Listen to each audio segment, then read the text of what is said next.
Đi một chục hả? Ờ.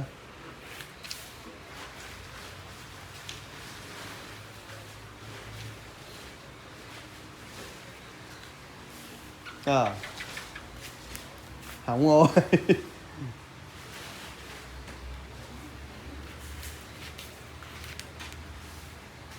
May là còn lộn kịp chứ không.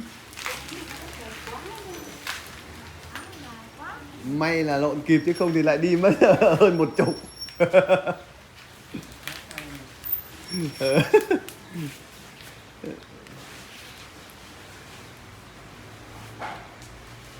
Hôm nay hết rồi đấy, hôm nay là còn đi được không? Đứt lịt rồi bảo.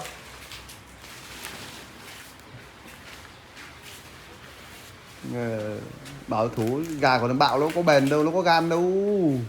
Bạn thấy bao nhiêu con vần bỏ chạy đầy. Cho nên là bảo bắt gà bạo bây giờ tôi thèm để ý đâu.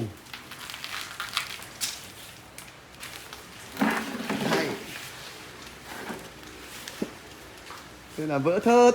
Lúc tao thấy mày vẫn cười, tao bảo thằng này hôm nay trong vẫn sống rồi. Thế là ngon.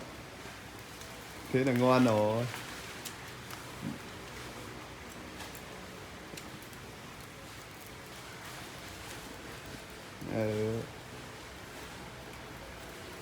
Gặp đội này nó cùm mà nó khóa thì đúng chết.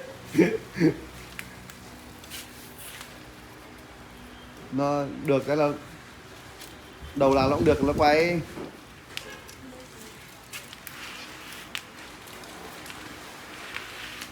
Bạn đi mai tôi phải chở ông bố đi.